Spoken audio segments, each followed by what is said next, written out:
If I take Portugal in comparison to the other BikingMan events that I've done there this year, which was Oman, Corsica and Taiwan, it's a very different challenge. It doesn't have the huge, big, long climbs. It's not to say there aren't some technical little sections of climbing. So in that sense it is easier, but it's by no stretch an easy event because it's still over 900 kilometers, there's 11,000 meters of climbing, but it's a slightly different challenge on the climbing front. For me, it's that perfect entry-level ultra race that you can then build up to going to, say, Oman, to Corsica, to Taiwan, and then on to Peru once you've built your confidence around this event.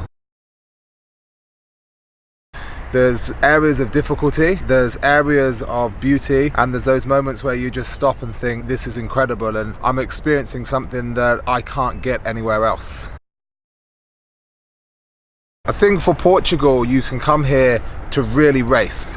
There are some difficult patches within the course, as you'd expect from any BikingMan challenge, but it's also a quick course. So in terms of your bike setup, you can be aggressive, you can travel light, and you can really look to push yourself to the limit in order to try and finish this in under 2 days. For those who maybe want a slightly different experience, the route is beautiful. The stretches down the coast, up through the mountain, the hidden roads that you just wouldn't expect to find. You can take your time and really enjoy it. You can camp out. It's going to be at a time of the year where it's going to be so warm in the evenings. You can set up camp by the ocean and take your time and enjoy a completely different experience from those people who want to ride through the night and get to the finish line as soon as possible. The way the route is, with the challenges it presents, this is a perfect event for those who are looking to take the next step in their cycling journey. Maybe you've done sportifs, you've done something multi-day, and you're looking for the next challenge. And this is the perfect entry-level ultra race.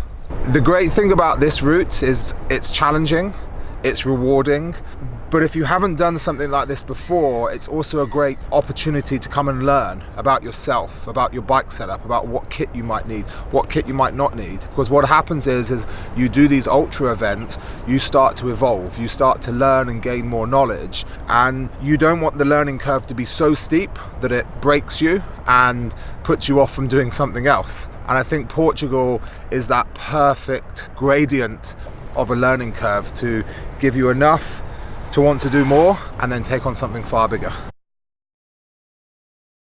Being here in Portugal for this has been a really interesting experience because I've done 3 BikingMan races where you see the end product, but to step behind the scenes as someone who's done the races to see the level of detail and preparation that goes into this, because I think it's easy sometimes to turn up to an event and take it for granted that it all runs smoothly and you forget how much effort and attention to detail goes into making sure that as athletes we have the most amazing experience, because that's ultimately what it's about, that we come away from these challenges with a sense of personal achievement but also pride at having done what we've done, but remembering it for all of the things that go around it.